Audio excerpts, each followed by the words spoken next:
ጴጥሮስ ሆይ ምጽዋት ታስቧል በእግዚአብሔር ፊት ተሰሚነት አግኝተሃል ግን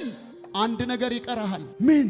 ሂድና ጴጥሮስ የሚባለውን ላክና አስጠራ የምትድንበትን ነገር ይነግራል ጻድቅ ሰው ይሉታል ሎሌዎቹም ሄደው ግን አንድ ቀርቶታል የክርስቶስ ጽድቅ ይቀረዋል ብዙ ጊዜ አንዳንድ ወንድሞችን እንትና እኮ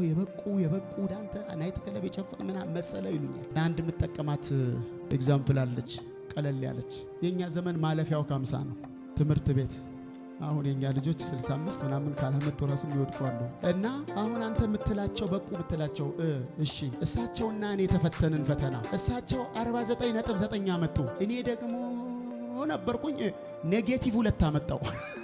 እና ማን ያለፈው እሳቸው ናቸው አይላ እንዴት ያልፋሉ ማለፊያው እኮ 50 ነው ስለዚህ 49.9 ነው ያመጡት ስለዚህ በእግዚአብሔር ፍት ማንም ስጋ የለበሰ ሁሉ እንዳይጸድቅ ግልጥ ነው